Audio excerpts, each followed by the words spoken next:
get this started.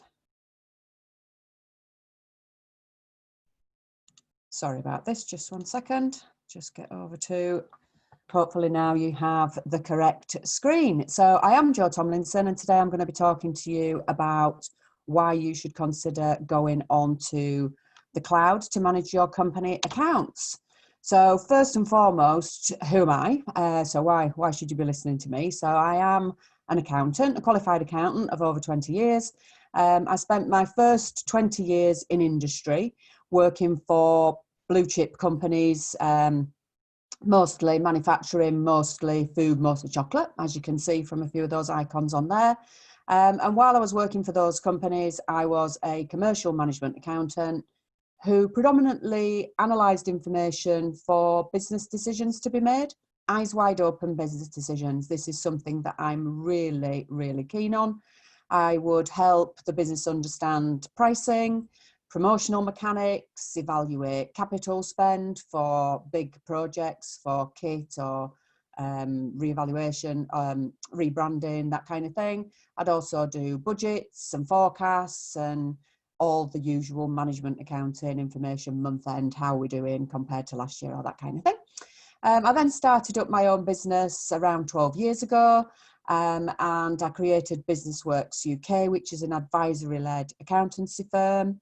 And we look to provide our clients with something more than an end-of-year history lesson, because I think it's really important that businesses have that support. Often the only advisor they have is their accountant. Obviously, with programs like this, you can have more advisors than that. So I'm also a growth coach. So I support businesses and help them to achieve the goals that they had when they first started out in business, overcoming hurdles like access to finance, how to price to make sure that they make a good profit, understanding their numbers generally, KPIs, management information, that kind of thing as well. And I'm a certified QuickBooks trainer. So I am a little bit biased towards QuickBooks when we start looking at the product providers in here, but I am going to try and give you an overview of the whole of the landscape, not just focus on one piece of software, because we will do that at a later date. So I am a QuickBooks certified QuickBooks trainer, which is one of only a dozen that satisfies the certification program that QuickBooks run up and down the UK, training accountants and bookkeepers as part of that program, and also training small business owners to help them improve their skills using the software. So this is me. If you want to get in touch with me after the event, ask me any questions, whatever that might be, or if you wanted to tweet about this event and you know the thoughts on this event and the service and the digital exchange program, you know, whatever it might be, then that's how you get me on all the usual social channels. Now, I'll just mention before we get into the program that I am working from home, as I imagine most of you are too, and I do share this home with two dogs, and one of them is a little bit vocal at times, I will admit. So if somebody comes to the door and she decides she wants to get involved, I will just warn you in advance that that might happen. I've got other people in the house, they'll sort the dogs out, so don't worry about the dogs. But just to let you know, if there's any weird noises going on in the background, then that's what that might be. So into the agenda for today, what are we going to cover? So I'm going to go through, well, what even is cloud accounting? So people talk about cloud accounting, but what does it even mean? Who are the main providers? I'm going to look at some of the features and functions. I can't go into them all because there are massive amounts of these. I'm going to have a quick look at costs and stability and security. I mean, basically, you will, it's hard to not see all the adverts on the TV. So there's some money being thrown at this because this is a hugely growing area. And obviously there's money to be made by software providers who get this right. So the ads on the telly, you know, Xero, Sage with Peter Jones and QuickBooks are advertising, spending a lot of money advertising on TV. So the question is, what's it all about? If you've seen one of these adverts and thought, well, what's it all about? Is it really that simple? Is that really for me? And which one of these softwares then should I choose? Then hopefully today is going to be really useful for you to make some of those key decisions in your business. So we're going to start with the first poll. So how long have you been in business? Well, if I can get my mouse to show me the bar. Doesn't seem to want to. Is it up there? Oh, sorry. No, Rory, I can't find the bar. I've got it. It's appeared. It's all good. So hopefully you'll now be able to see on your screen this poll of how long have you been in business. So if you could just pop that in there for me, I'm interested to know whether you guys are fledgling businesses or whether you've been around, long established. Okay, so that poll has shown me that we have got relatively new businesses on here today. So a few people in business for 1 to 3 years and some startup and pre-startup. Okay, that's lovely. So I'll get rid of that. So the next thing we're going to look at then is, what is cloud accounting? So before we start, it'd be good to understand what cloud accounting is and where it came from, and what does it being in the cloud even mean, and why is it beneficial to you? Why should you even consider going into the cloud and using cloud accounting? So another poll, this is the last one for now. So just on this one, I'd like to know, well, what do you use right now? So for some of you guys who are pre-launch, you may not be using anything, and that's absolutely fine. But for you guys who've been established for a year or more, what do you use currently to keep your records? Okay, just give you another minute. Lovely. So we've got most people using spreadsheets. Nobody is currently on the cloud and thinking, I've got it, but I don't know what to do with it. And some people are not doing anything at all with cloud accounting or any kind of record keeping at the moment. And that's probably because you're pre-start. So I'm hoping it's because you're pre-start, because record keeping is a legal requirement. So I know it's not something that you want to do, but unfortunately you have to. And it's not because I want you to, it's because it is legal. And HMRC are going to require that. So if you have got any expenses that you're classing as a tax deductible expense, then you must keep a receipt of that, evidence of the fact that you made that spend. And ideally that should be the original receipt, although HMRC now have conceded that lots of things do happen digitally. Imagine that. HMRC have conceded that point. So they will take soft copy now. It used to be that you had to have an original if it was a duplicate or a copy. They wouldn't accept that. But now they do, which is great. So they'll take a photographic image or a PDF attachment from an email. That is absolutely fine for evidence for a receipt, including for a VAT receipt, which is kind of the harshest area within the accounting records system, is the VAT receipt, because it can't be for VAT a credit card receipt. It has to have the VAT number on and the split of VAT, etc. But it can be a soft copy. So the other thing is, why is it so important? What else is a legal requirement about record keeping? Sequential invoicing. So if you're doing manual records on a Word document, or my dad, he's still having me print him out letterhead, and he writes on it with a pen and gives that to his clients, his customers. He's a plumber. And that's still what he's doing, but he's not putting numbers on those. It's all going via date. That's really not ideal. No matter how much I try and advise him in this area, he's just not for changing. But sequential invoicing is really important to HMRC, and it's important because they don't want there to be any missing numbers in there, because they worry that you've cashed that money and not recorded it because you didn't want to declare it or pay tax on it. So let's not make HMRC worried about anything. Let's give them what they need and what they want, and not set any hairs running when they really don't need to. If you are investigated by HMRC, they will ask to see original documents in support of any tax return that they've come to review. So typically they would come and review self-assessment tax return, a corporation tax return, a VAT return, whatever it might be. and they will ask for a representative sample that they will choose of transactions within that period of time that they're looking at on that return. So you should have a system of keeping those records so that HMRC can see them.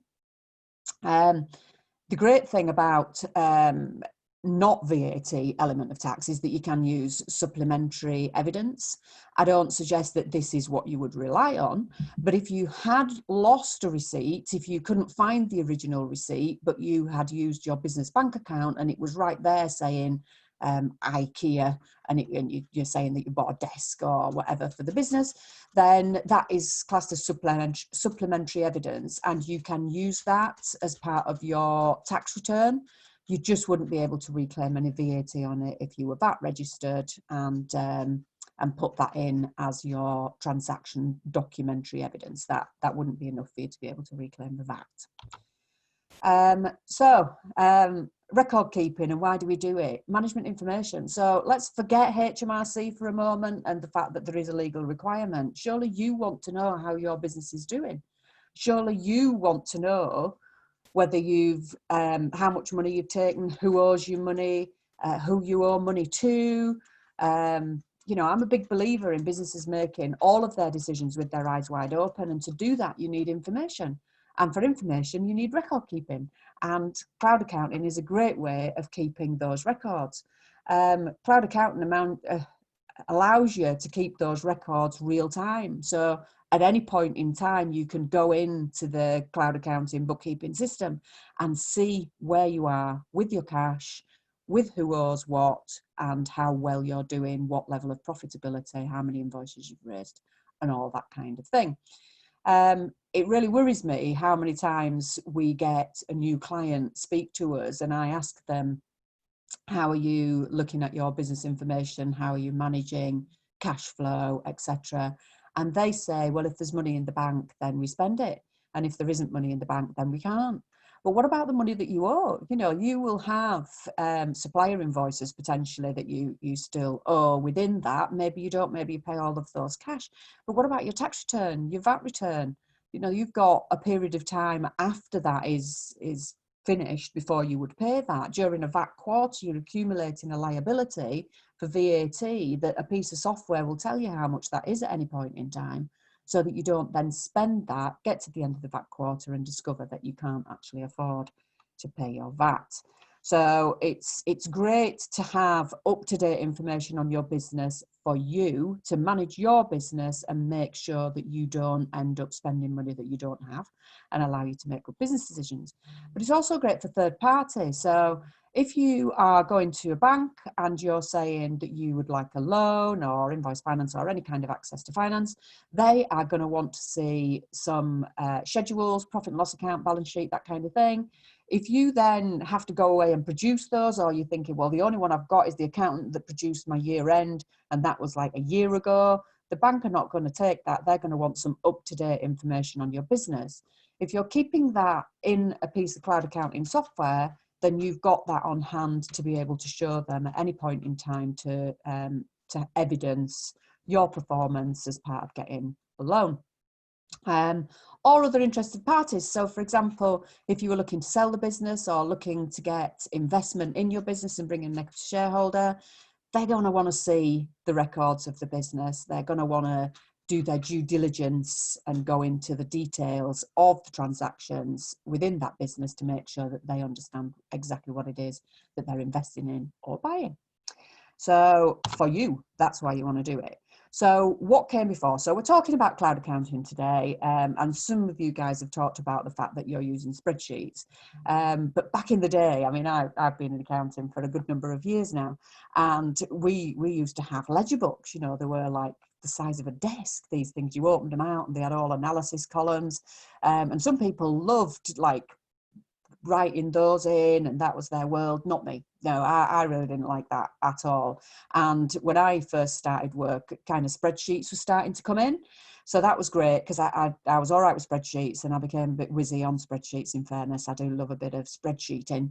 And spreadsheets are harder to make mistakes on than your old style simplex D book that, like, my dad used to use. I remember him sitting at the kitchen table doing his VAT returns and falling out with my mum because he couldn't find any of his receipts, and filling everything out in this simplex D book, adding everything up on a calculator.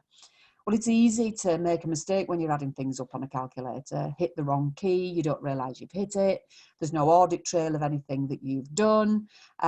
So having cloud accounting means that you're not doing that, making a manual error. And within spreadsheets, you know, I'm really good with spreadsheets, but it's easy to make an inadvertent mistake on the range of a formula, and suddenly you've not caught the first couple of transactions or the last transactions or whatever it might be, or you've duplicated something. So an advancement from that as well. The next phase of accounting software was desktop software. So desktop software came in. It was mainly the big players, you know, they've been using these systems for years and years, and they brought out desktop software for small businesses. And that was great, except it, you know, it wouldn't get updated. You would typically, you'd go, you'd phone Sage or whatever it might be. They were the market leader at that time in all things small business accounting software, and you would have a disk delivered, which you would then download onto your computer, and that's where it would sit. And when it came to doing your year-end accounts, you would have to save down a backup, perhaps save it to a gig stick or a disk and send that to your accountant, and then you couldn't do anything in the software until they'd finished their accounts, done the changes and sent it back to you. And it was all just on that one machine. So if you then updated your machine, how did you get it off that machine onto another one? And also typically people don't go with the updates. So that software is valid for everything at that point in time. But once people have got that software, they tend to then use it forever. And they don't go with the updates, and things might have changed in tax legislation or features and functions within the software package, and you don't necessarily have that. So then cloud software started to appear about 10 years and maybe a little bit longer ago. And the early versions were not massively feature rich. So as compared to the desktop versions of software, they were quite light touch. And some of them were a bit snaggy. So there wasn't a massive uptake in the early days, but of course we've come on a long way in the last 10 years, and there's been a huge amount of investment in these softwares. So they have now taken over from the desktop version of these softwares. So what does in the cloud mean to me then? So in the cloud, you know, like in the cloud, I can see clouds up there today, you know, whizzing across the sky. What does it even mean? Well, obviously it's not that.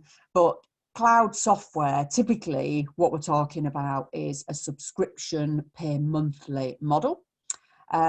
You would, rather than pay for your disk and download it onto your machine, you would put in your card details or whatever it might be, and you would pay each month. But there's no contract on it, so it's each month while you're using it. If you decide you don't want it or need it anymore, then that's the end of that. You're not signed up into a contract. It's live, so it's accessible wherever you have an internet connection. So you could be in Benidorm on your sunbed, drinking a pina colada, checking out your accounts on your mobile phone app. You could be out and about, giving people estimates, having a look at your accounts on an iPad or some other form of tablet. You could use a laptop or a desktop. Anything that's got an internet connection, you can get access to the software. And often if you're using a device that you haven't used before, the security will kick in and ask to make sure that it really is you, and send a code to your phone to make sure that it is you that's accessing the software. So it's great that it's live. It's great that you can use it anywhere. It's always the latest version. These pieces of software are getting updated all the time. So I already mentioned that I'm a trainer for QuickBooks. I can go in one day and it looks in a particular way, and then go in the next day and a new button's appeared because they've added a different feature or function. It's happening all the time. It is live, and as the new things come through, they come through onto your screen, often with something highlighting to say that they're new. Not always, but often it would have that kind of thing, which is great. And the other thing that's great is that it's backed up. So, you know, we used to have to, I remember when I was working for the likes of Cadbury's or whatever, we would have to do a backup every night and take the disk away with us and have that on rotation so that if anything happened to the building where the server was, then we'd got a backup that we could restore. Well, all that's done for you. It's all done online. As you're using it, it's getting backed up the whole time. So you don't have to worry about creating backups and saving those and taking up lots of computer space by doing it. So the other thing is your accountant gets access to it real time too. So you can invite your access to be a user of your software, and rather than this passing disks back and forth, when it gets to your VAT quarter end or your year end, your accountant just goes in, says, you know, have you done all your bookkeeping? Is it all up to date? Or if they're doing that, then obviously they'll sort all that out. And then they just go in, access it, and do whatever they need to do. It doesn't stop you from doing anything that you need to do at the same time. You can both access using your own login in different locations. You're accessing the same data, but from different places and for very different reasons. So that is a huge advantage too. So why is it beneficial to you? That whole live real-time thing is really beneficial. But the biggest thing, I think, is that loads of time-saving features. So if you've got time-saving features built into something that gives you your time back, that's got to be an advantage, yeah. So there's loads of artificial intelligence built into these pieces of software. The repetitive, simple tasks, the data entry has been, in a lot of ways, taken away, which I think is a huge advantage. Now, I'm not on my own thinking it's a huge advantage, but there are people in my profession who don't like the fact that artificial intelligence is taking away our jobs. But I never liked data entry anyway. So for some people who enjoy the data entry aspect, they don't like the fact that these pieces of software take away most of the data entry. And that what we do then is analytics on that data rather than typing, you know. And I'm all right at typing. I just think it's a waste of my time.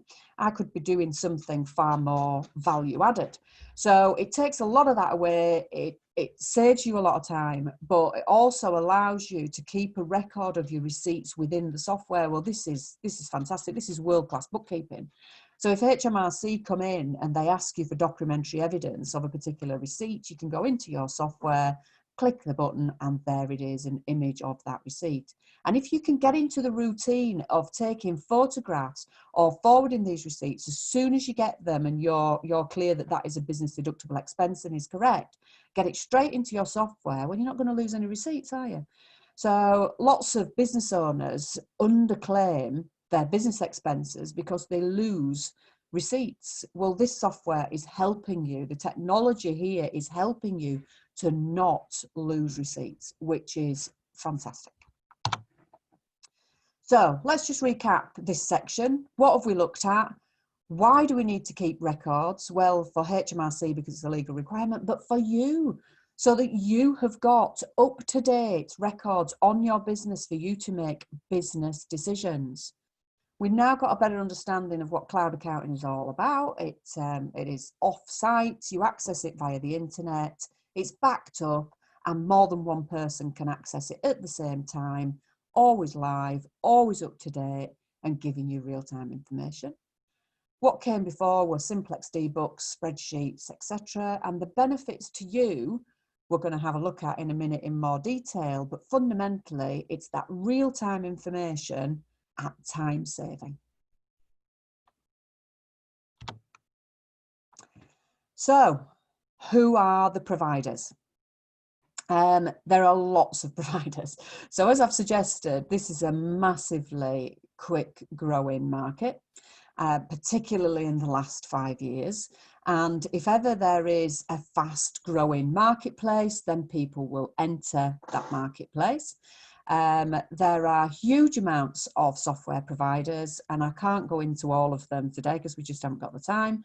But there are loads of them, loads and loads of them out there, all doing, if we take 80-20 rule, 80% of the things most of them are doing, and then 20% around the periphery might be the reason why you choose one over another.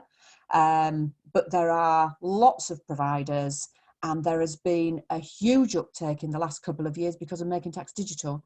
So Making Tax Digital has been the catalyst for lots of people making a decision to change and go on to the cloud, and therefore the numbers of subscribers has increased massively over the last couple of years. But really in the last 5 years or so, people have really embraced the idea of cloud accounting and have been moving over into cloud accounting rather than using desktop or spreadsheets. So let's just go into who the main providers are. So I kind of see them as being in different tiers. So in tier 1 are the market leaders, and that is definitely Xero and QuickBooks. So they kind of, that's like a 2-horse race a bit. So they fight over who the market leader is. It was Xero until fairly recently, and then QuickBooks have taken over as market leader in the UK. Previously, it was still QuickBooks who were the market leader worldwide, but Xero was the market leader in the UK. Now QuickBooks is the market leader both in the UK and worldwide. In tier 2, and also really popular, you've got Sage Business Cloud Accounting and FreeAgent. So FreeAgent, I don't know whether you know, is owned now, has been purchased by Royal Bank of Scotland NatWest. So if you have a business bank account that is Royal Bank of Scotland or NatWest, then you can get access to FreeAgent free of charge. They do allow other people to use it, but I'm not really aware of many people subscribing to it and paying for the subscription. Most really of their subscribers are people who are getting access to it free of charge because of their business banking. And then in tier 3, you've got lots of smaller players, which there's just a few of them that I've mentioned there, but there are lots and lots of smaller players out there, and some of these are free. So people take them because they're a free product, and perhaps when they're starting out in their business, they are looking for something that's not going to drain cash before they've earned any of it. So let's just talk about the top 4 providers in the marketplace. So QuickBooks was established in 1983, but not with QuickBooks as a product. It's owned by Intuit. So Intuit was established in 1983, and they made a lot of money using a product in America. They're an American company, using a product that the Americans use to file their self-assessment tax return, and that's all adults in America. And they ended up using this TurboTax product, being very wealthy, very rich, very cash-rich company. They came up with this idea that small businesses also would need a piece of software, and they developed something that in the early days was called Quicken.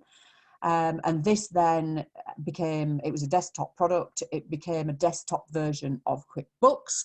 And then the online product came after that. QuickBooks has got 630,000 subscriptions in the UK. So a lot of subscriptions, and even more, obviously, as you can imagine, worldwide. And they are market leaders in this product. So I've put them on the first slide of the products because they're the biggest, not because I'm affiliated with them as one of their trainers. They are the biggest out there at this point in time. So Xero is the next biggest. They were founded in New Zealand 2006, entered the UK market 2008. They're good, you know, it's a good piece of software. They're a big business. They've got, you know, 280,000 subscriptions in the UK.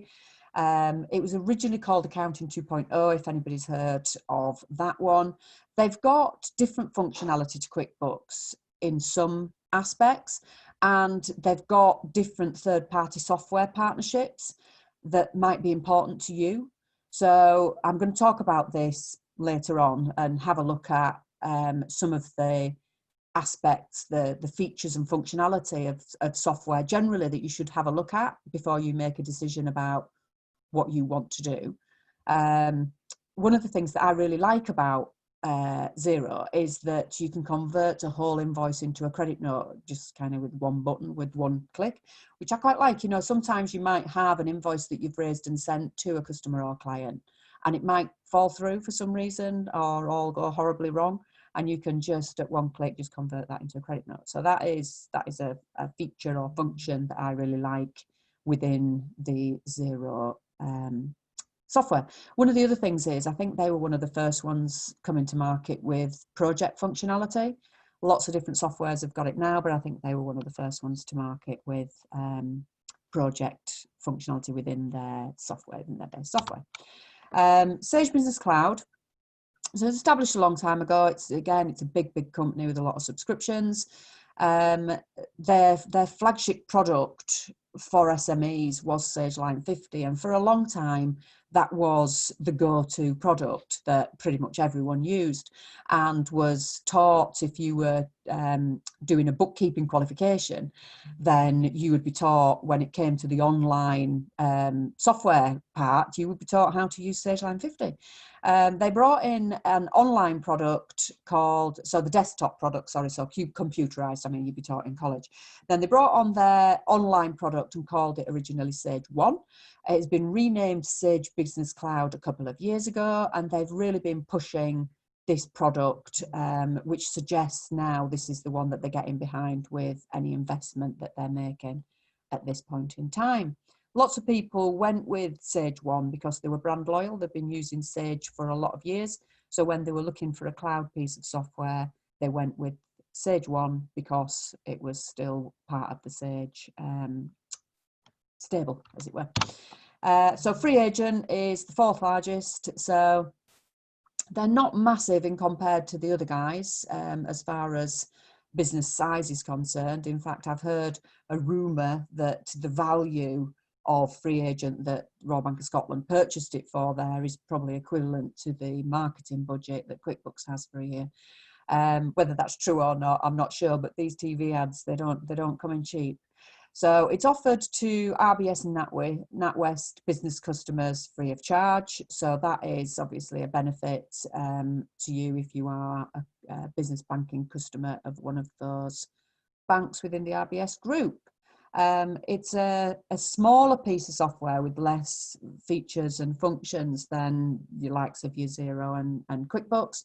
But if you're a relatively small company and you're not really looking to grow from that place, that you just want something to manage your books at a relatively simple level, then it's going to have everything that you need.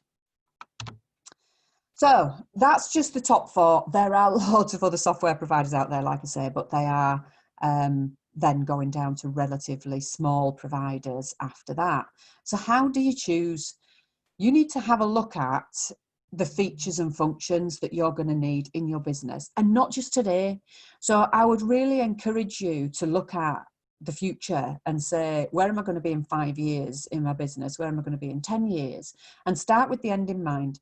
So if you're looking for your business to be, I don't know, multi-currency, you're going to dominate the world, whatever it might be, have a look at the features and functions within a piece of software that's going to satisfy that need for the next at least few years. Because moving between software, whilst these software houses have got migration teams to help you to move between softwares, you still got to break eggs to make an omelette. That's still a change. It's a new piece of software to learn. There's a migration process to undertake. So it's much better if what you do is get a piece of software today that is going to satisfy your needs tomorrow too. So have a look at what you're going to need in the medium term, even if not the long term, and make sure that the piece of software that you choose today is going to satisfy all of that. Even if you go in at a lower tier level, and I'll show you this later on, that you can upgrade within that software so that you're not spending a fortune today. I'm not suggesting that you spend money that you haven't earned yet. But make sure that it is going to be something that is valid and useful to you for the longer term, because change, any kind of change, comes with pain. Therefore, it's got to be changed for positive reasons. Much better if you can just start out going down the right track. So that's what I would recommend, is that you have a look at the features and functions that are important to you, and then make sure that the piece of software has got those. And then the other thing that I would say that is really important, and certainly is very important to me when I'm looking for things, is I want my software to be stable, and I want it to have a roadmap for the future. Things change all the time. We bought a new TV a couple of years ago, and that TV was a smart TV, which of course we all are these days. So we got our smart TV, we got it home, and we realised that you couldn't actually download any other apps onto that TV, even though it had access to the internet on it. The apps that were there were the only apps you were ever going to be able to have. And I thought, this is not going to work for me, because things change all the time, and we do not know what the future holds for us within technology, within TV, within cloud accounting, within anything. So for me, I want flexibility and the looking at the future, the nod to the future, a roadmap to that future, so that I never need to change TVs just because I can't get access to whatever the next Netflix is going to be, or whatever that might be. So it's the same for computer systems to me, that, you know, it needs to be future proofed. So who's investing in the product, who's looking at a roadmap for the future, and also then be cost effective. So let's have a look at the tiers, and perhaps go in at a lower tier level and upgrade later down the line when you need the additional functionality. So what are the 5 reasons that business owners choose software? Well, recently it's been Making Tax Digital. So Making Tax Digital has made a lot of people who really didn't want to move into the software age, into the cloud age. They were happy with their spreadsheets or simplex D-books, to go on to cloud software, so that they were Making Tax Digital compliant. I held a session with a number of small business owners to talk to them about moving to the cloud, and specifically QuickBooks, as obviously that's what I do. And there was a lady there who was really not wanting to move to the cloud, and she thought that if she came on that session, she could then use that as her evidence to HMRC that she'd tried to be compliant, but really that she couldn't be, because it was too hard. Actually, she did really well during the day, and she was more than capable of using it. But I joked during the day about, if you were the owner of Simplex D, that now your business model had been shot to pieces because of this Making Tax Digital and everybody moving to the cloud. At which point she said, "Oh, I wonder if I'll be able to get one in the sale. You know, I'll be able to pick some Simplex D books up in the sale." And I thought, you've just really missed the point here. We're not talking about staying with Simplex D books. We are moving to the cloud for a good reason. Because of Making Tax Digital, and Simplex D is just not going to cut it. So moving to the cloud because of Making Tax Digital. If you are VAT registered, you need to comply with Making Tax Digital. Therefore, moving to the cloud is a good thing. Ease of use, I'm going to talk about that. I'm going to talk about automation and how this really will save you time. And cash flow, how being on the cloud using a piece of software like Xero, QuickBooks, Sage, can really help you to get paid faster. And how much will these pieces of software cost? So cost, obviously, if you are at the start of your journey, is an indicator as well too. Yeah, I understand that. Okay, so let's talk about Making Tax Digital. It has been a legal requirement since April 2019, but there was a soft landing. So people were still able to submit their VAT return numbers using HMRC through the gateway and submit those, and that is being taken away. So for anyone who has been doing that, if you're VAT registered, then you need to make sure that whichever piece of software you choose is compliant with Making Tax Digital. Not all of them are. Some of the smaller ones in particular will say that they are okay for bridging software. So if you've got a separate bridging software solution, then they're okay, but they don't comply in their own right with Making Tax Digital and allow you to submit your VAT return from the software. I personally think that is an important thing to have in the software. So if you're VAT registered I would implore you to look for Making Tax Digital compliant software that you can submit your tax return directly from the piece of software that you choose. In case you're interested, why is Making Tax Digital come in? HMRC say it's because they want to help small business owners. I'm not sure that you feel like you're being helped because of Making Tax Digital, but HMRC say it's because small business owners were making mistakes. So that whole using a calculator, mental maths, I guess some people are still doing that. I'm a bit of a calculator girl these days myself. Spreadsheets, you know, there were mistakes being made inadvertently because of the record keeping, and HMRC want to eradicate that or certainly reduce it by people going on to a piece of compliant software that has a full audit trail within it, which for me is great, because this is where I wanted our clients to be going anyway. And for once, HMRC have brought something in that actually goes in the direction that I wanted to go in anyway. So I'm not always the biggest advocate of HMRC's moves and the things that they do. The CSV reverse charge coming in next year is certainly one of the things that I am not a big advocate of. But this I am. So I actually think it is a really positive step for people to move onto a piece of software, and HMRC encouraging that has worked in my favour. So that's something that I'm really pleased with. So ease of use, how easy are they to use? Well, if you watch the adverts on the telly, it's bish, bash, bosh, and it's done. I mean, that's the way that it looks on the TV. And all of the software houses are saying that their software is really easy to use. And to a point, they all are. But with all of them, you are going to need to put time in to finding out where everything is within it. I would suggest that perhaps you use the free trial and have a little play around in it before you actually subscribe to something. The language that is used now within this software is user-friendly, and it is aimed at small to medium-sized businesses. Back in the day, we loved Sage 50, and accountants did. You know, it was built by accountants for accountants, so why would we not love it? It was terminology that we were used to. But they modified it for small businesses, and it didn't quite get that ease of use that people were wanting. So these products now that have been brought in specifically for small business users, terminology-wise, it's much easier to get your head around. They're very intuitive, but I would still suggest that you have a bit of training.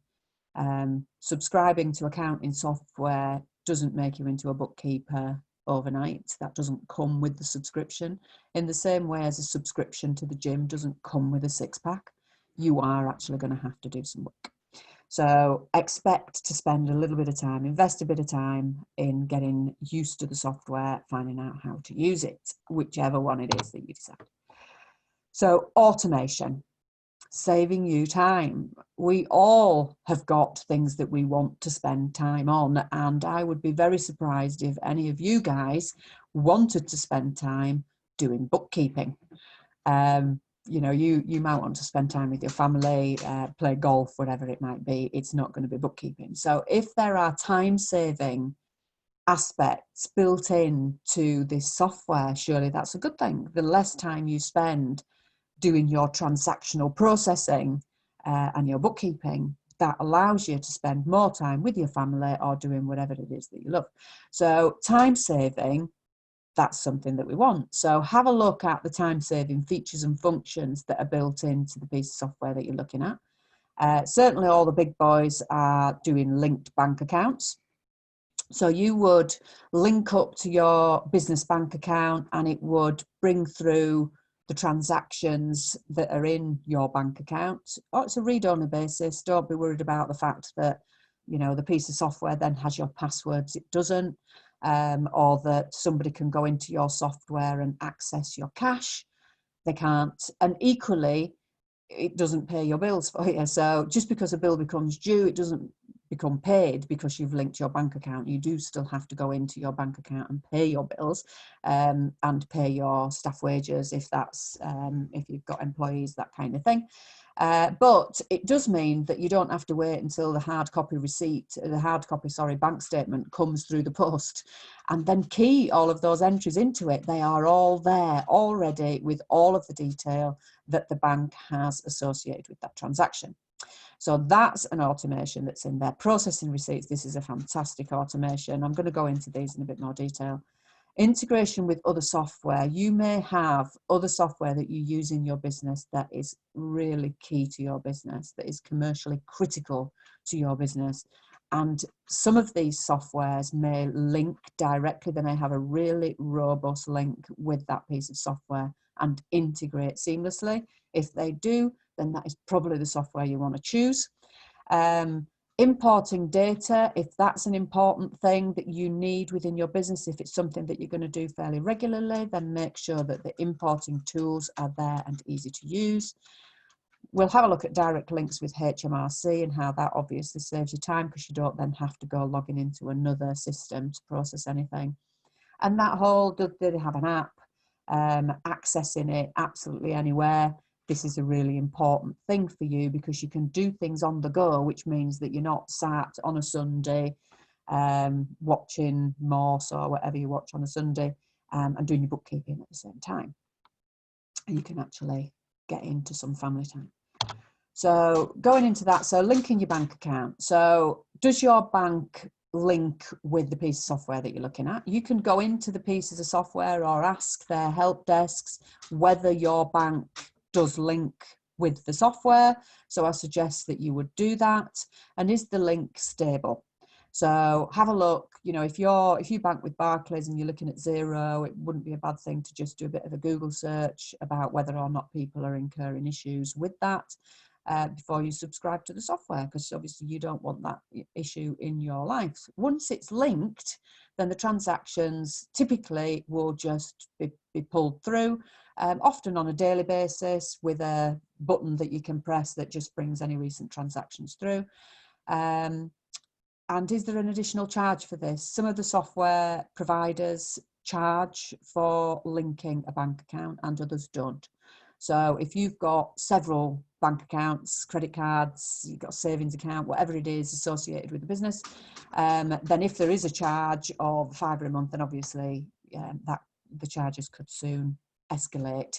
So it's worth understanding that before you start. There's been a little bit of a blip with this over the last 6 months or so. Open banking was supposed to come in last year. It did for a few banks. The rest of them have kind of been complying as we've gone into this year.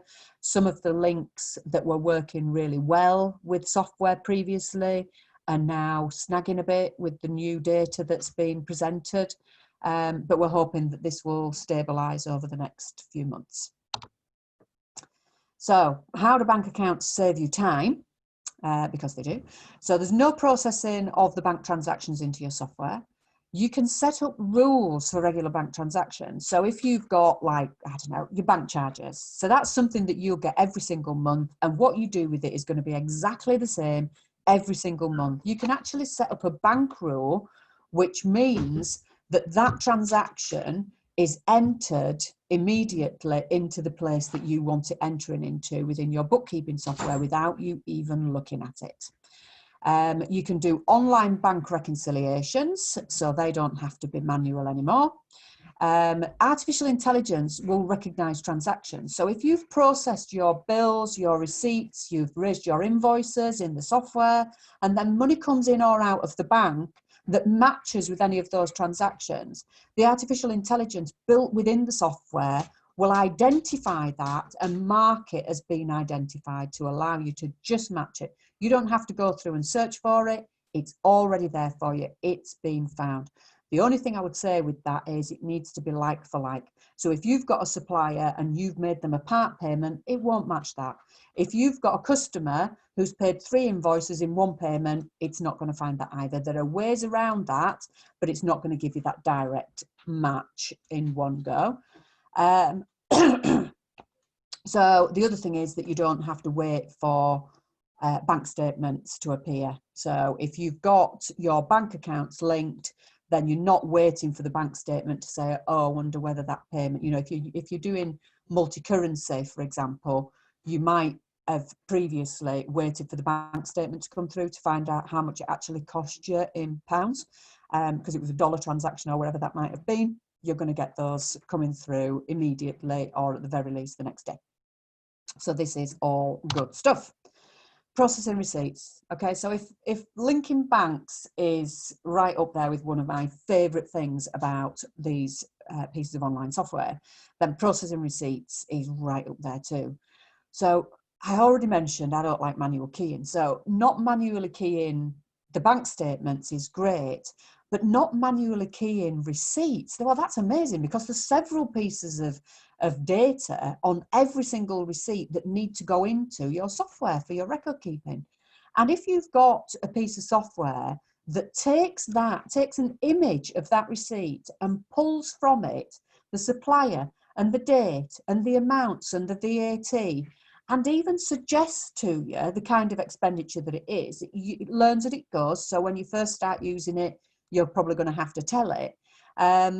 But isn't that a wonderful thing? You now don't have to sit with a big pile of receipts that you've printed. They might have even come through on email, and then you've printed them so that you can key them into a piece of software. Well, you don't need to do that anymore.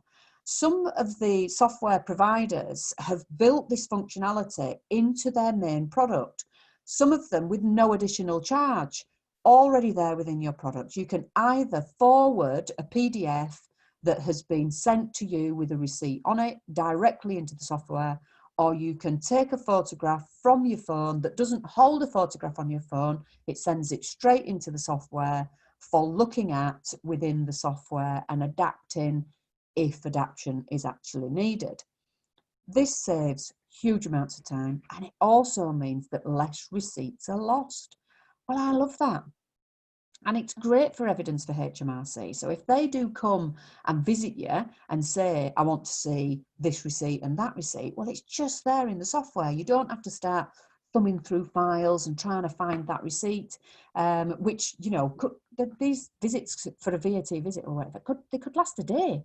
And now they're lasting much less time, and you can go on and carry on with your life rather than being in a room with a HMRC inspector. Because it's so easy to get access to these receipts.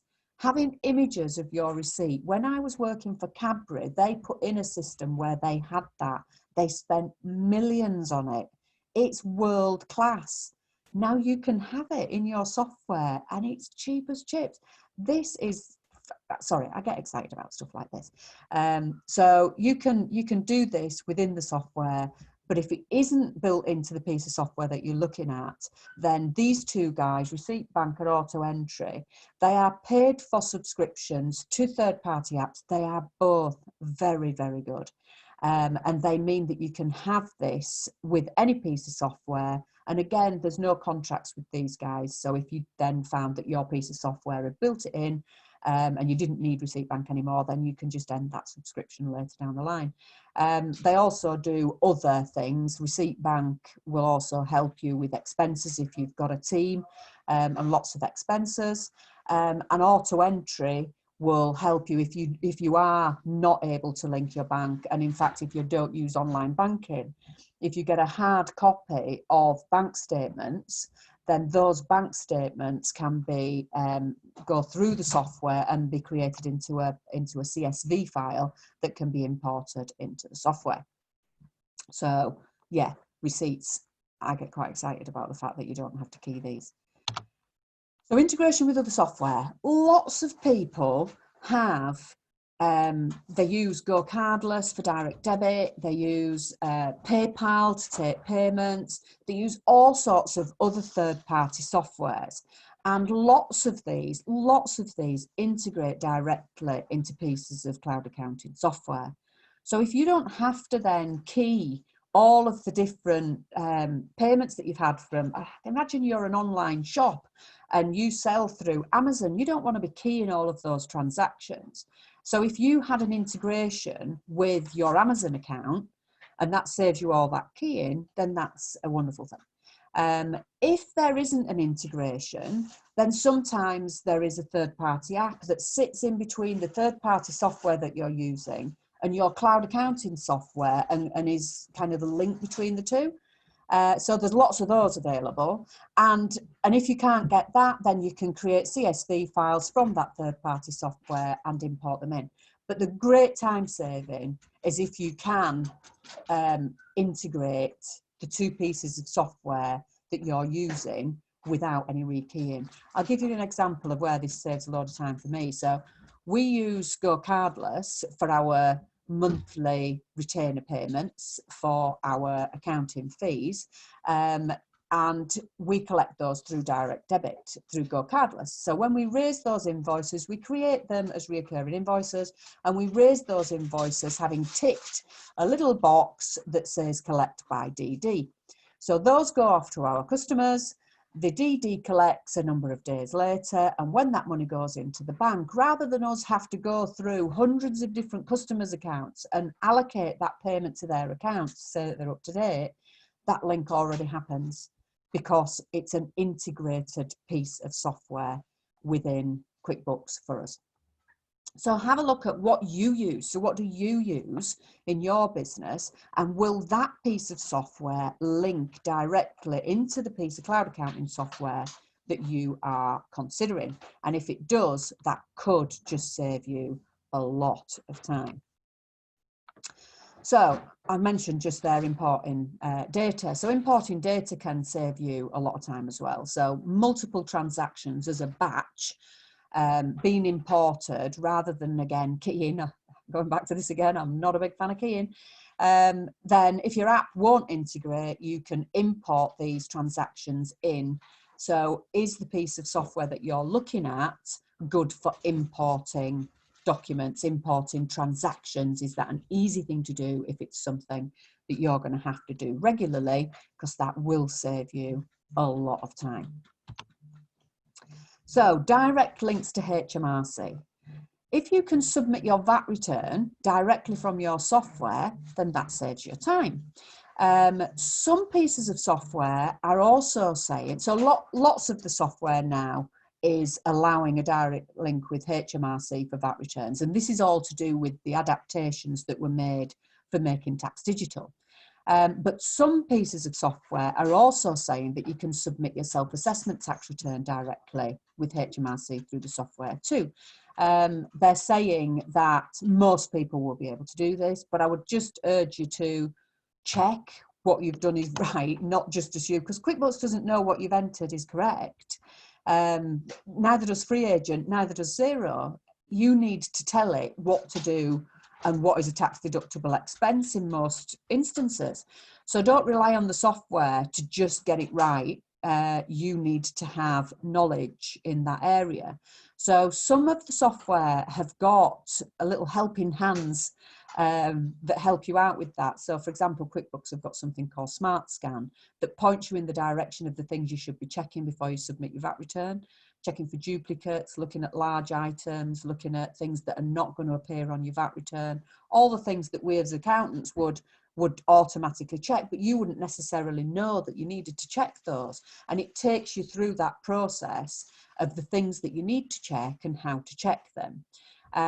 But just bear in mind that you don't know what you don't know, and HMRC are not going to take as an excuse, oh, well, it was in the software, I thought it was right. They expect you to speak to a person who is knowledgeable in that area to make sure that any returns you make are correct before you submit them.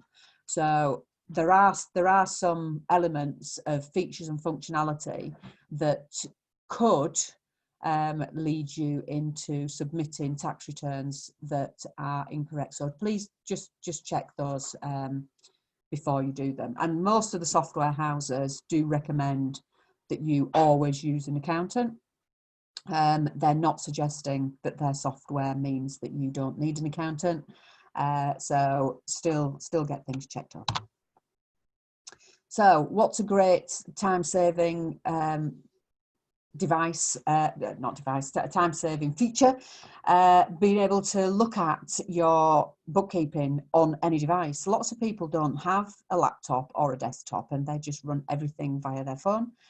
So if that's you, but either way, I think personally, I don't run everything through my phone. I'd sit in front of a laptop and desktop pretty much every day, but I still like the fact that I'm able to access my bookkeeping software through the app on my phone.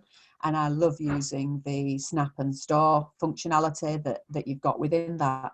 I also think it's a great feature for people who are tradespeople who raise estimates, that you can use the app on your phone to raise an estimate while you're actually standing in front of a customer, and you can get them to sign that they agree to that estimate on your phone. And then later you can just, at the click of a couple of buttons, create that into an invoice and send it to your customer. So this is a great feature as well, I think, and stops any misunderstanding about how much the estimate was for. So having an app, being able to use it on any kind of device, this I think is a great function. So let's just recap what we've gone through in this area, and then we're just going to take a little 5-minute break. So what we've looked at are who the main software providers are and how big they are, how many subscribers they've got, and the main reasons that business owners will choose a piece of software, and then the reasons that you should use to choose a piece of software. So what's important to you in your business, that's the software that you should choose. I'm not suggesting that you automatically go for the market leader. If you have a piece of key software that you need to link up, then you need a piece of software, a piece of cloud accounting software that does that and saves you time. That is really important to you. So we're now going to take a 5-minute break. So what time are we on now? We're on 7 minutes past 11. So let's come back at 12 minutes past and we'll start talking about features and functions.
Right, welcome back everyone. I hope you've all managed to get a nice cup of tea.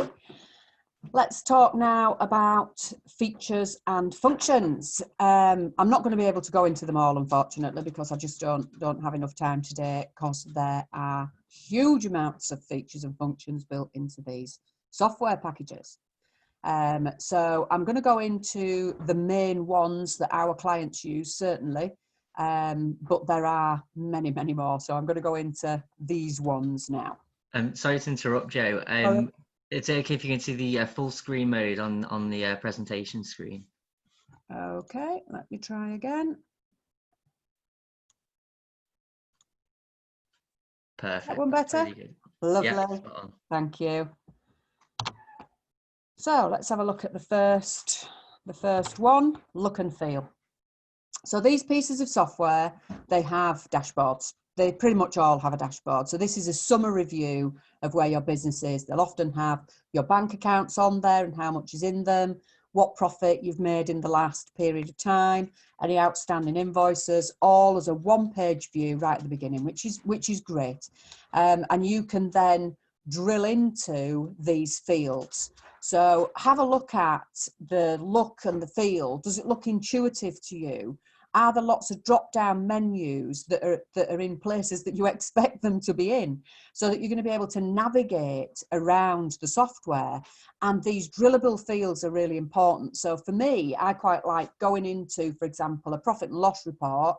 And if I go into that and I look at a particular line and think, how much did I spend on IT last month? I don't remember spending all of that. I can drill into it and see the different transactions that make up that amount in the month, and then drill into one of those transactions and see the original document that I had put against that transaction. And I may have forgotten about the fact that I'd had to buy half a dozen new laptops because we're all started working from home. Whatever that might be, then I can drill down and see that cost within it. And I find that as a business owner to be a really useful thing to have. So make sure that the piece of software has a good dashboard that you like the look of. Some of them are even customizable, which is a good thing, obviously. Lots of drop-down menus. They do have these. This is fairly typical. Drillable fields is a really good thing, and it's nice if it's quite forgivable. So I have people who I do training for, and they'll say, "Oh, I'm really worried. I can't go into it. I can't look at doing that because what happens if I do it wrong?" And most things are editable within the software. And what you want is the ability for things to be editable, but there to also be an audit trail. And just while we're talking about forgiving and editable, we accountants, because HMRC hate it so much, really don't like you to delete things. So if you can edit them or credit against something and create another aspect to, if it's all changed, then that is much better for us and for HMRC and for the audit trail, to make sure that there are no gaps that lead to HMRC worrying that you've not given them complete records. That's what it's all about for HMRC. So making tax digital, we've already talked about this. So make sure that the piece of software that you're looking at satisfies your need for VAT. If that is making tax digital, make sure that that's something that's easy to do. If you're using bridging software because you're using one of these niche VAT schemes that you just can't file directly out of the software in, and HMRC are accepting of the fact that you will continue to use bridging software, then how does it do the bridging software, and is that easy to use? And if you're using flat rate scheme, for example, or cash schemes, how does the software deal with that to make sure that your life is as easy as it possibly can be? And also, we're still under EC sales rules at the moment, even though we're coming out of Europe. At the moment, and for the foreseeable, we will still need to do things like an EC sales list. So if you are, in fact, trading within Europe, and you need to do an EC sales list, does the piece of software generate one of those for you, again, to make your life easier? Bank feeds. So most software supports bank feeds in some guise or other. Some of them, though, will restrict the number of accounts that you can link, and some of them will charge for linking bank accounts. There is also sometimes an issue with linking a non-business bank account or a savings account. So check these things out and make sure that you get a piece of software that does what's important to you.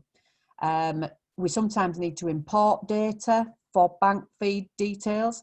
So for example, if you link a bank account and it brings in transactions for the last year, but you've used that bank account and have got business transactions running back 2 years, you might need to import the first year's worth of transactions.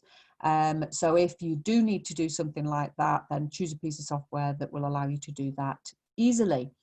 And will the bank functionality have automation which will save you time? So things like the ability to do the bank reconciliation, and doing the things like setting up the rules and having the artificial intelligence in there that matches and finds transactions within other parts of your software to save you from having to do that manually.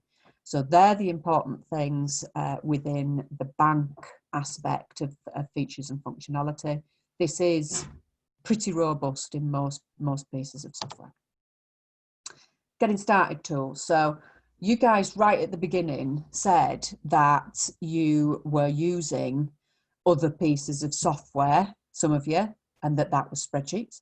And some of you hadn't started yet. Now, if you're moving from spreadsheets, you don't need to rekey all that data into a piece of cloud accounting software. You can use import tools to bring all of that data into the piece of software. So again, I'm not a big fan of keying. I'm certainly not a fan of keying it twice. So if you've keyed it into a spreadsheet, you ideally want a piece of software that will then allow you to bring that data in as a one-off, and then you don't need to do any of that keying. So import tools are really important. They're also really important if you've got unsupported software partners that don't integrate with your software. You might need to use import tools for that as well. In most cases, these import tools are used if people are migrating from another piece of software that may not be supported by the migration team, including spreadsheets. It's often a one-time only thing that you do, but you don't want to be spending days and weeks doing that, even if it is only just the once. So receipt management. What receipt management capabilities does the piece of software have? What are the inbuilt capabilities, and what are the integrated apps that can do this for you? So I spoke about earlier, the way that I put receipts into my software is that I use the app on my phone. I literally click into it. It takes an image of that document. It likes a dark background. So it puts a green box around the image, takes the image. You check that it's clear because you want to be able to read it in your software, and then say, right, yeah, push that into the software for me. You can do that on my phone. I've also got the Receipt Bank app, and you can do exactly the same with that. It doesn't keep the image on your phone. It sends it directly into the software, so you're not clogging up the data functionality of your own phone when you do it, which I think is great.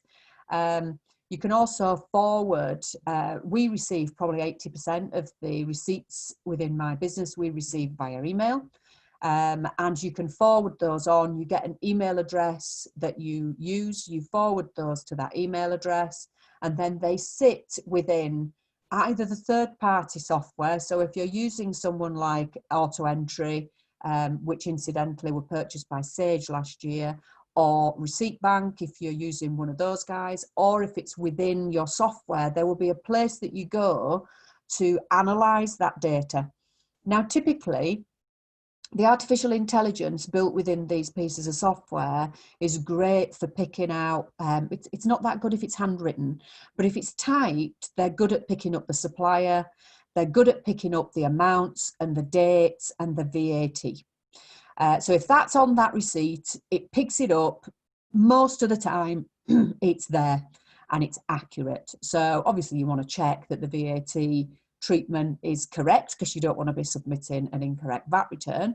But the one thing that it just needs to learn a bit on, and some bits of software are better at doing this than others, is its ability to categorize it. So every expense you incur within your business has to be categorized into your profit and loss account or balance sheet. And where does it go? So imagine that you'd got a receipt from WH Smith's, and the piece of software has picked it up as being from WH Smith's. It may have a punt and say that that's for entertainment, because let's face it, WH Smith's, they do a lot of DVDs. But it's unlikely to be a business deductible expense if it's a DVD. More likely, it might be computer consumables or office consumables. You might have gone in there for some stationery or whatever. So they need coding to that area, and the piece of software, it wouldn't know that. If you'd put in a receipt for Asda and you'd been in and you'd bought cleaning materials for use in the office and also tea and coffee, then it's not going to be able to distinguish which category those need to be coded to. And there is within this software, in most of the software anyway, an ability to split that receipt, so that you can split part of it to go to cleaning materials and part of it to go to subsistence or office equipment or whatever it is that you've spent on that receipt. The computer will learn as it goes. So if you get a regular receipt from your accountant, the first time it might not, depending on the name of the account, it might not recognise it as being an accountant, but the second time it will. Or it should. So artificial intelligence and learning technology is built into most of these pieces of software.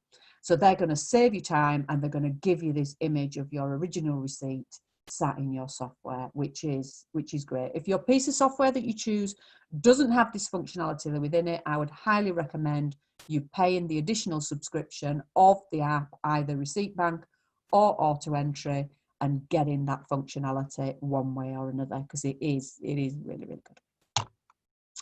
So raising invoices, I would always recommend that you raise your invoices within your accounting software.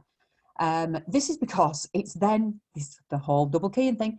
If you raise it in another piece of software, if that integrates into your cloud accounting software, lovely, because it's just going to bring all those transactions in. But if it doesn't, then you're down to either rekeying or importing that information.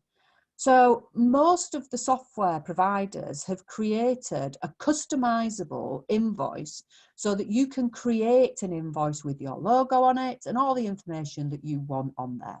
And they have lots of different formats that you can choose. Some of them even allow you to import the format that you're already using.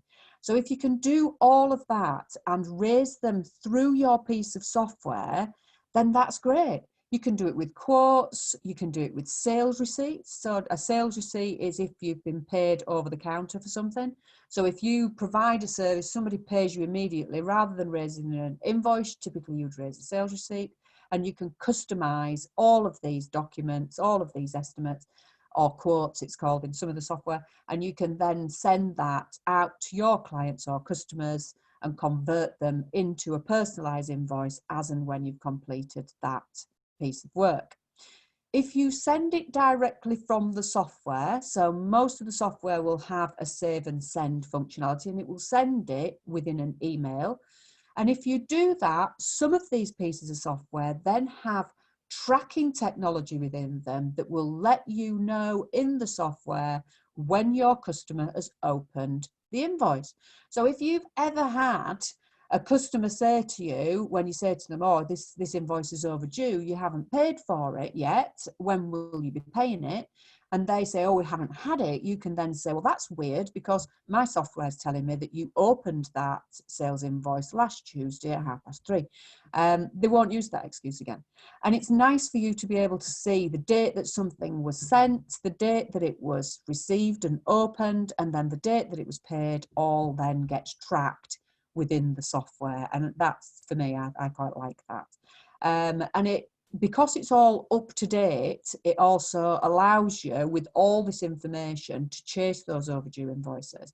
And in fact, there are apps, and some of them are free, that you can embed in your software that will automatically chase with an email that you decide the wording of, once an invoice becomes overdue, and then can send out repeaters and statements and all things like this. You can send all of these out from your software, and sometimes with the use of a free third-party app to chase overdue invoices, which means that you're likely to get paid faster. And let's face it, getting paid faster is a good thing.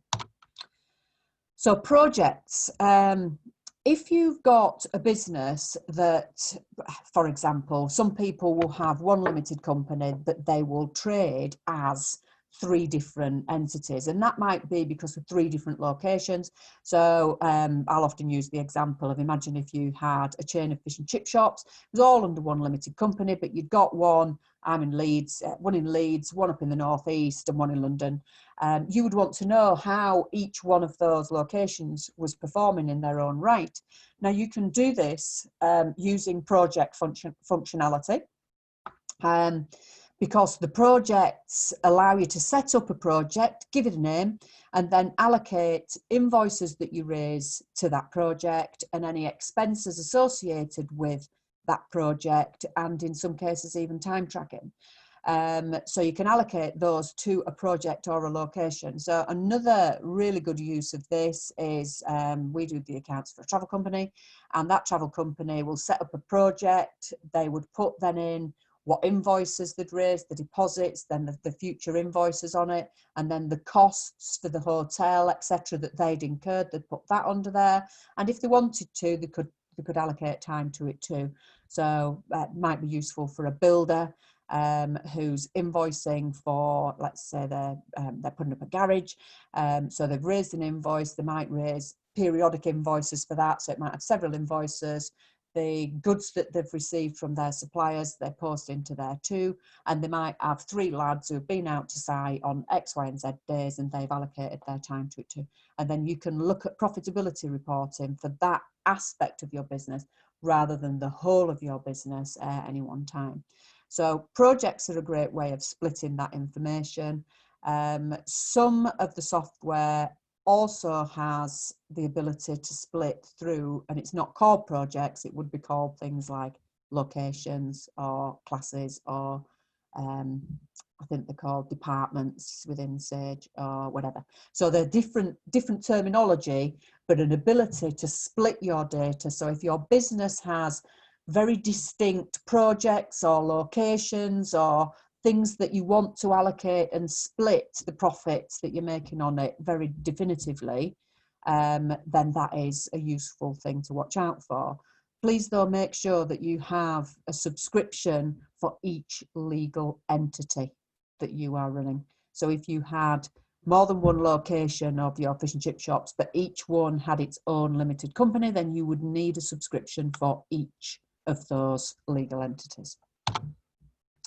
So reporting, obviously I spent the first 20 years of my career looking at reporting and analytics of data. So I get a bit excited about reporting. So the softwares, they have reports built into them. Some have huge reporting suites and some have relatively basic one, but you might only need relatively basic reporting, so that might be absolutely fine. For me, what I want is customizable reports, so that if I decide that I want to see a month-on-month, year-to-date profit and loss account, and I'm going to want to look at that regularly, I can save that down so that at the click of one button, I can then produce that report as often as I like. And the same with other reports that I find useful. I want those to be customizable, and then I can just run them each time I want to run them. So if that's you, if you want more complicated reporting, management accounts, you need to see your data in different ways, then check out the software that offers the customization of reports functionality and a good reporting suite, because that will be really important to you. File sharing. So GDPR came out 3 years ago, was it now? We always had Data Protection Act, and this was a beefing up of that. But within it, there were some new rules brought out around file sharing. So sending sensitive or personal information over email is no longer allowed. So how do you then share information with your clients if you are an accountant, your accountant if you are a small business owner? Because you need to share data that would fall into one or other of those categories. So things like payroll information, we would share quite regularly, and year-end accounts, once they're all signed and filed, we'd like to give you a copy of that. We don't really want to create bound copies of that anymore because people just lose them. So what we do is, I think I spelled accountant wrong, haven't I? Spelling is not my strong point. You might have seen that during the slides. So we will share files with our clients using software, and lots of these cloud accounting packages have an area within them that allows you to share data back and forth between you and your accountant that is compliant, a safe place to keep those files for GDPR. So that's a useful thing to have as well. Cash flow. Cash flow reporting is something that is really starting to come in now into pieces of software. It was the historic cash flow reports were there in some of the software previously, but we're now seeing a lot more cash flow historic reporting to better detail, and also cash flow projection functionality coming into the main body of a lot of pieces of software now. It was there in some of the software, often in the higher level packages. So Sage had it, but only in some of their higher subscriptions. And now we're starting to see it come through in lots of software. So this seems to be the area of functionality that software houses are really focusing on at the minute, which is brilliant because business owners should have a good idea of their cash flow and be able to project it and forecast it and make sure that they have got enough cash to facilitate whatever it is that they need to do in the near future. And also be aware of all their liabilities. So that for me is a great thing. It's coming through, it's varied within different pieces of software. There are some fantastic apps out there that do this really well, but they're also quite pricey. So for me, it's a really big advance, a really positive advance to have this to start to be built within the main body of the software. Stock management, this might be applicable to some of you, probably wouldn't be applicable to all of you. I actually use stock functionality for something called products and services because I like to analyse the types of services that we sell within the business, the areas that we make the most of our money. And that might be the same for you too.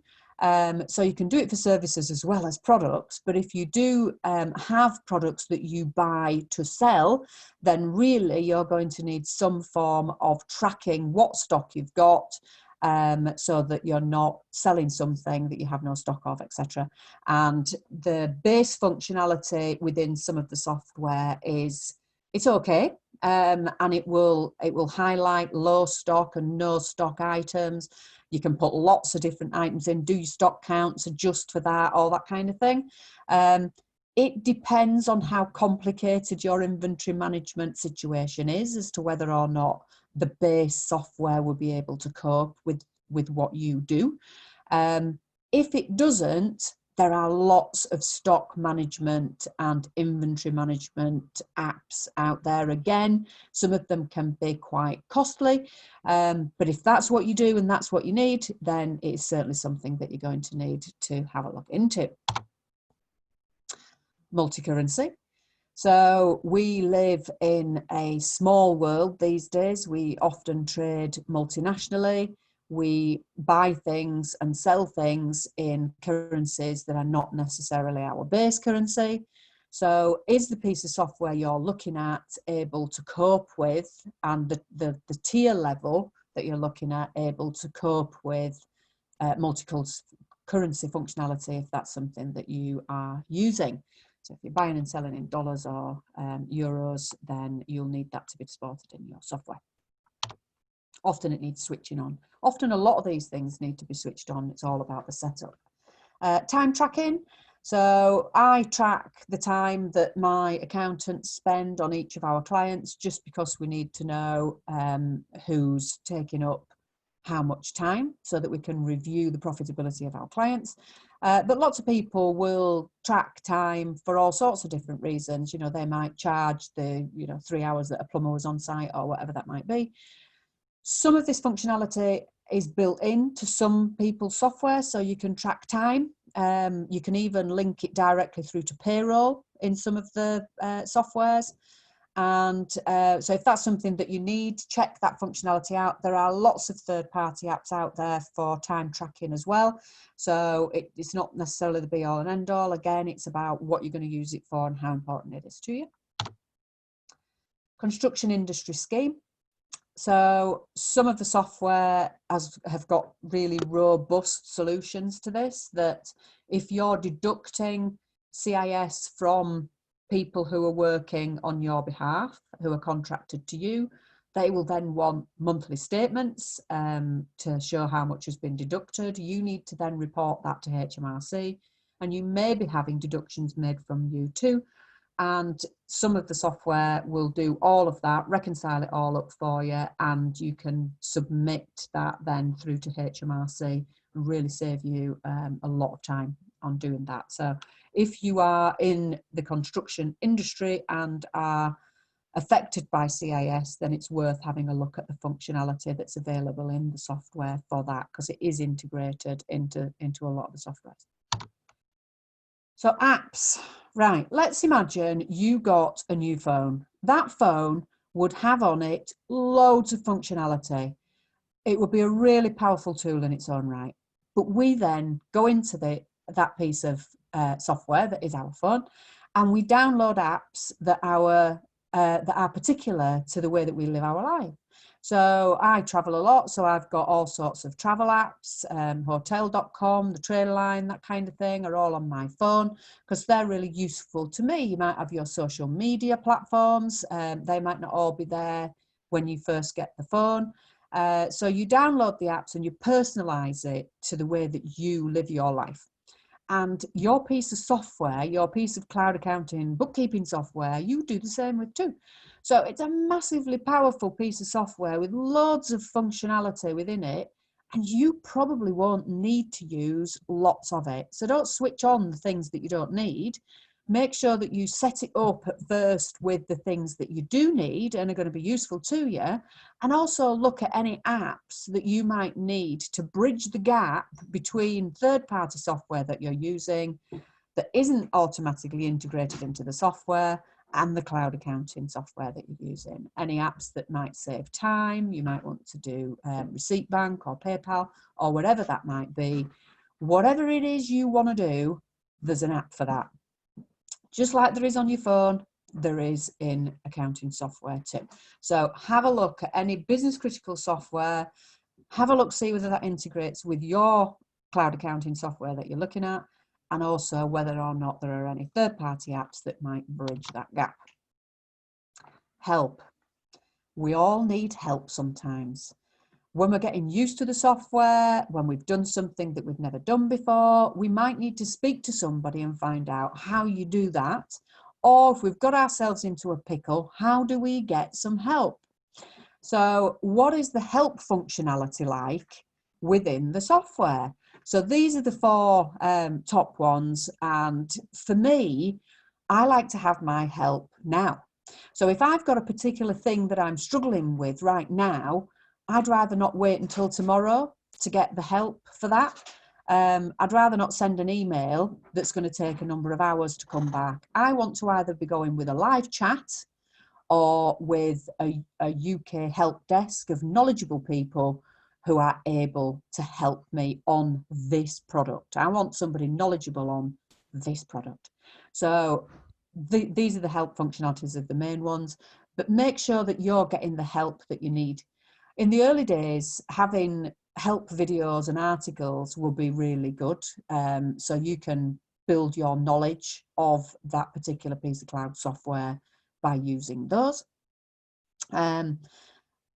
Also, with the help, what does your accountant use?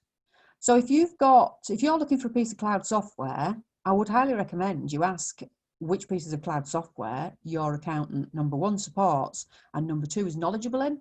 Because if you've got a question and you're struggling with something, wouldn't it be great if you could just phone your accountant and they could help you through it, because they can access your software remotely from wherever they are and see exactly what you can see.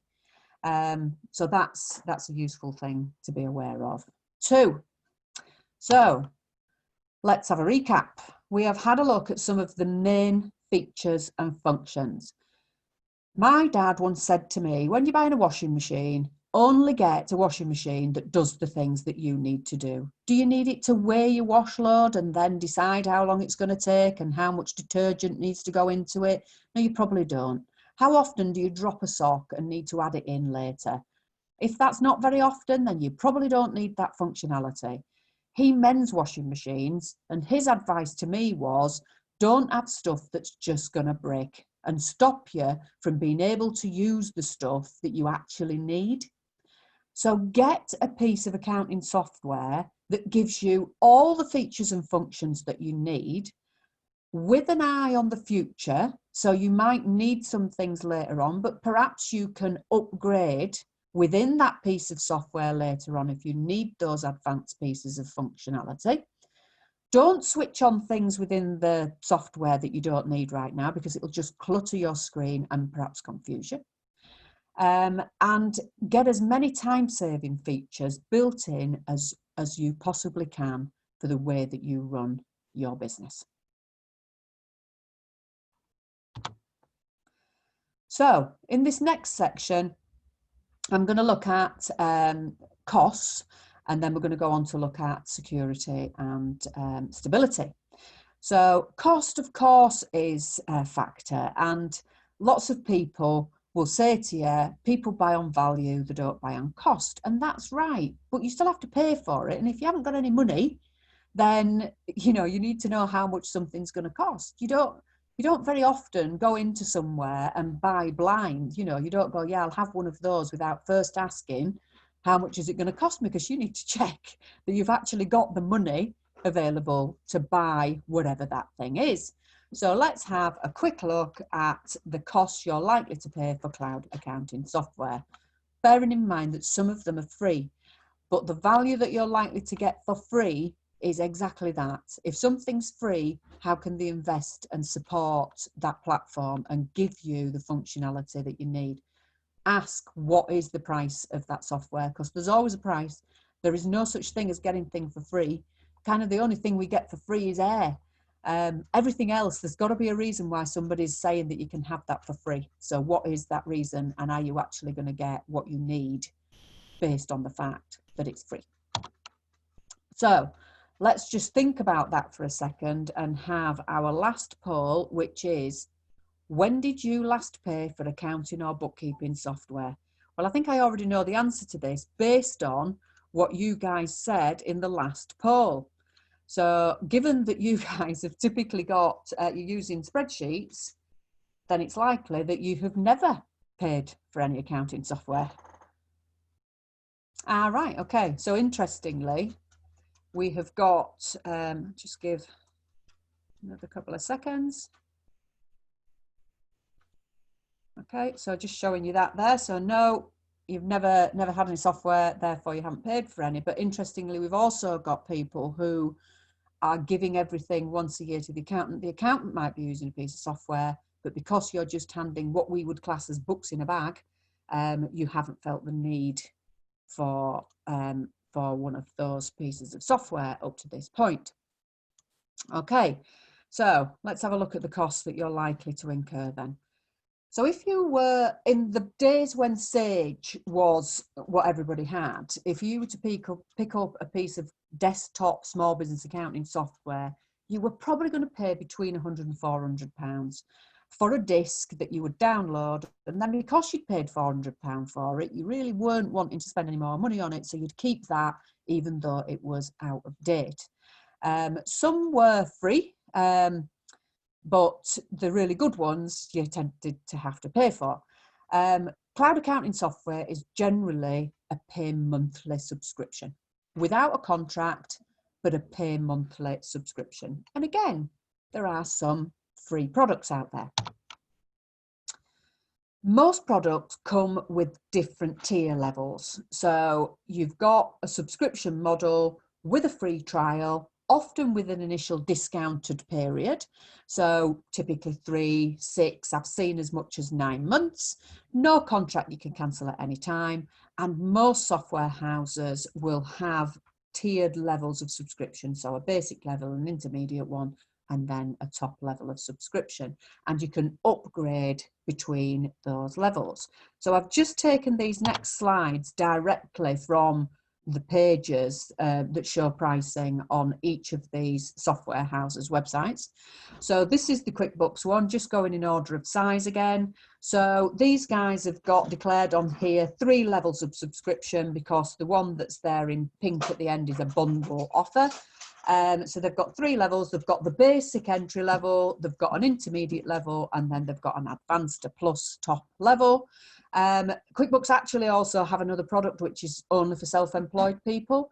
But if you consider using that, you cannot upgrade from that product into one of these products. And it is a very simplistic product. It's great if you're self-employed. It's just you. You're never going to be VAT registered or employ anybody. It's a basic product for people who only want a basic product. So as you can see, it then tells you this is how much your subscription is. On here, we've got a 60% discount for 6 months. There's a free trial offered on here, and it then gives you a list of the features and functions that would be covered within that subscription and each of the levels within it.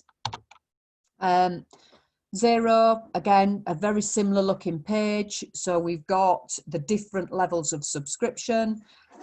You can get a free trial. There's the free trial button there, and an idea of the features and functions that are included within each of those levels of package. You've got Sage Business Cloud. Again, they're offering a free for 3 months, which is quite a good offer, and a reduction for 3 months as well. And then it tells you for the different 3 levels there, which of the features and functions that they have in their software are built in to that particular package. And then free agent. So these are the costs that you would pay if you weren't an RBS NatWest business bank account holder. This is what you would pay for each of their subscription levels. And in this one, you have to click in to see the features and functions that are offered within each of those packages. There are sometimes extra charges over and above that is declared on that home screen, and in most cases that is for payroll. So lots of these packages will have payroll functionality built within it, and it is generally a paid for additional subscription, and often it's a few pounds per month plus £1 per month per person who you're doing payroll for within that subscription. Watch for transaction limits. So some of the lower tier levels will have a transaction limit built within them. Some have a number of users limit built within them. So maybe only 1 user at the base level, entry level product, and then it will go up 3, 5 unlimited users in the higher levels. And some have features and functions which have additional payment. So some of them are talking about having receipt capture, but there's additional payment for that as an example. So just watch out for that. So that's how much you would expect to pay for these kinds of products. Stability and security. So obviously we want things to be stable and robust, and they are by and large pretty stable and robust. And in most cases, if you have an issue with cloud accounting software, it's the internet that's causing you the problem rather than the software. Not always, but often it's the internet, and it's definitely the first thing to check if you should have any issues getting into your software. And obviously you want it to be secure. So I do have people say to me, oh, I don't trust cloud, you know, I'm not getting involved in that cloud thing. But most people now use online banking, and they're happy that online banking has got security and encryption that keeps them safe. Well, often the cloud accounting software will have too. By all means, check what the security is, but I know that QuickBooks security has got bank level encryption, and the data is kept on very secure sites. So obviously it all needs to be stored somewhere, and we access it through the cloud, but it's being securely stored somewhere.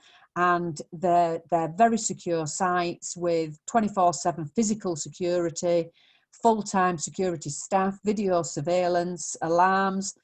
These software houses, their security of your data has to be second to none. Otherwise, you'll walk away. So they have to look after your data. So they also secure it against things like power cuts and flood detection and all that kind of thing, because it's everything to them. Without your data being secure, they have nothing. So watch for that kind of thing. So let's have a look then at our summary of what we've talked about today. So what we've looked at today is, well, what is cloud accounting and what does it mean to me? I've seen the adverts on the telly, but I wasn't really sure that it was what they were saying it was.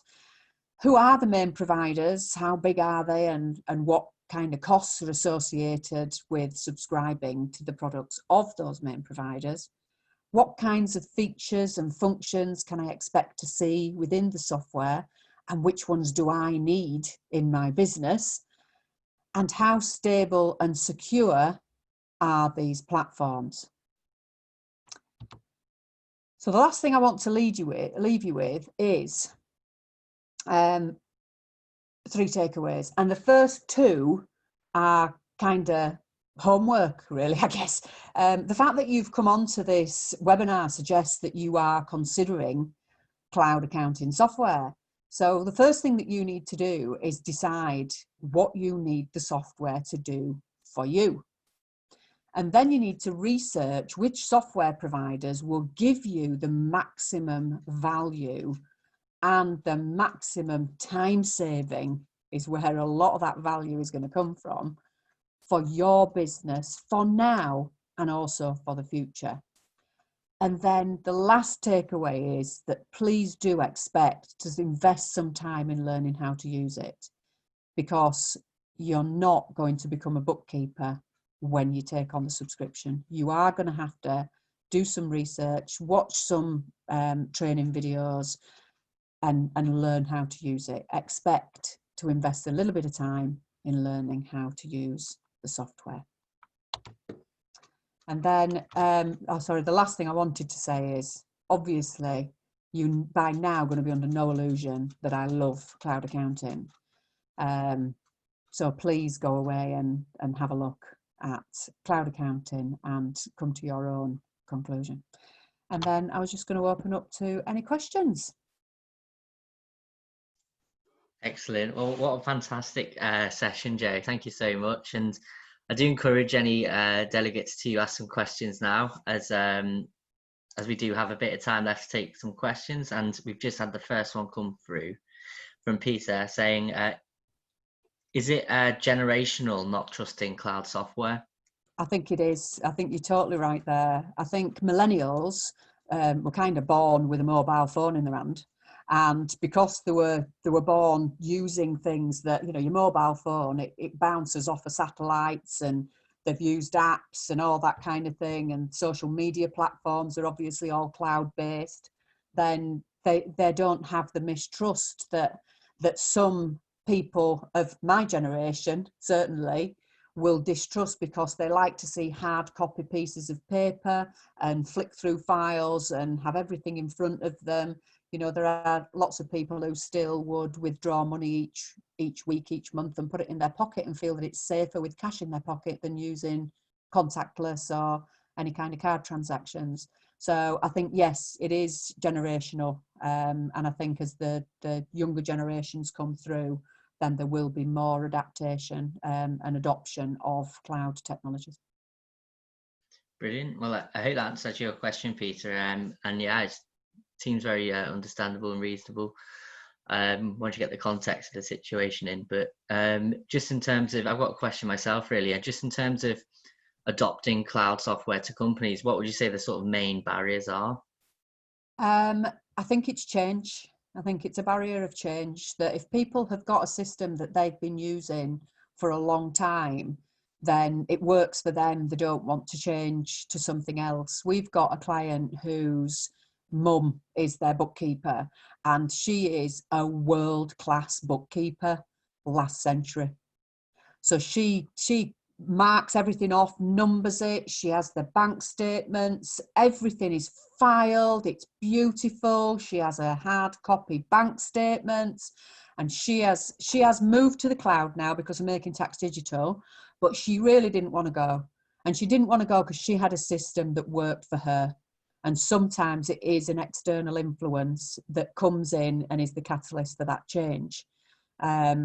Sometimes you can just see the value of the time saving, but she actually enjoys it. When I was talking about people wanting to do time saving because they don't want to spend their time doing bookkeeping, actually she does. She's an exception to that rule. She enjoys doing the bookkeeping. Well, yeah, that makes complete sense. And if it works, then obviously, if it's not broken, why fix it? That's Exactly. that kind of mentality, which is, very human, very common, and that's, the way it is, I suppose. But yes, another one question actually is, what sort of risks does a company have by not in sort of modernizing this sort of technology with their accounts and finances?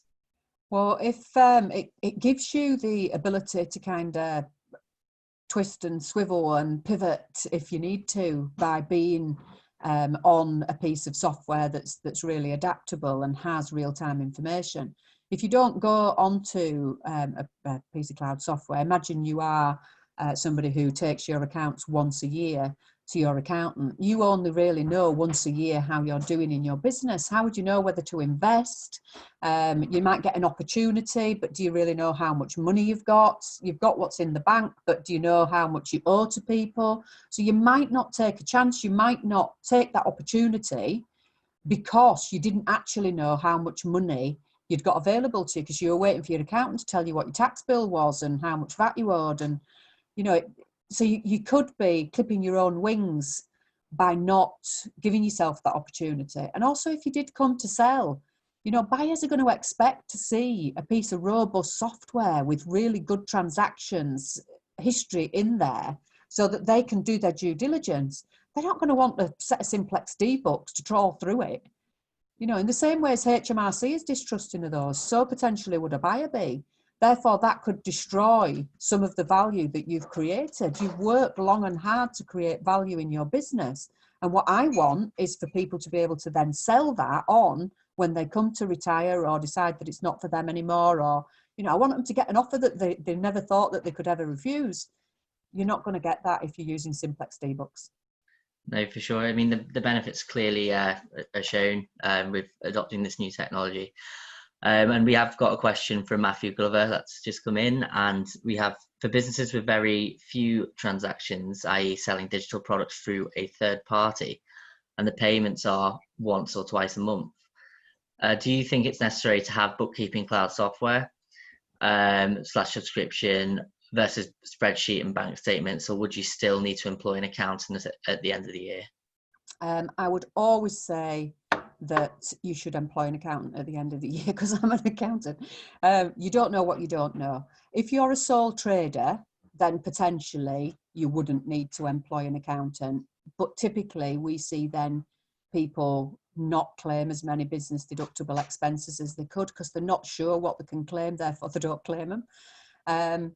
I would say that there are such a lot of different cloud accounting softwares out there, and the price point is so low that I would recommend that everyone had some of it.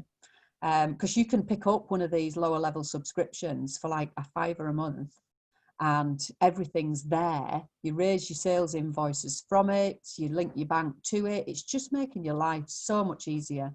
and preparing you. If you were to then get a period of exponential growth, imagine you tapped into a really rich stream, then you're prepared for that growth because you've already got the tools at your fingertips to be able to move forward. Whereas if you get a great opportunity and you need to change everything at that point in time, then it could really hold you back. I suppose it's all about keeping your thumb on the nail when it comes to making business decisions with in terms of the finance, and that's probably one of the core benefits of all this technology that's available. Yeah. Well, brilliant. I think that's all the questions that we have now. So thank you very much, Joe, for such an informative session today. And those will be glad to know, an exclusive, is that Joe will be joining us for the season 3 of our Zoom webinar series, delivering a QuickBooks masterclass. So that's one of the software solutions that was presented today earlier on. Yeah. And you'll get to know the ins and outs of how it actually works. Yeah, so we were looking really forward to that session. And yeah, thank you very much, Jay. No, you're more than welcome. That'll give me an opportunity to show you the screens within that piece of software, help you to navigate around them, and show you some time-saving tips and tricks that I've learned over the years in how to use the software. So I'm really looking forward to it. It's an invaluable session to attend. And yeah, just like today, thank you so much, Joe. And until next time, we'll see you there. Cheers. Thank you. Thank you.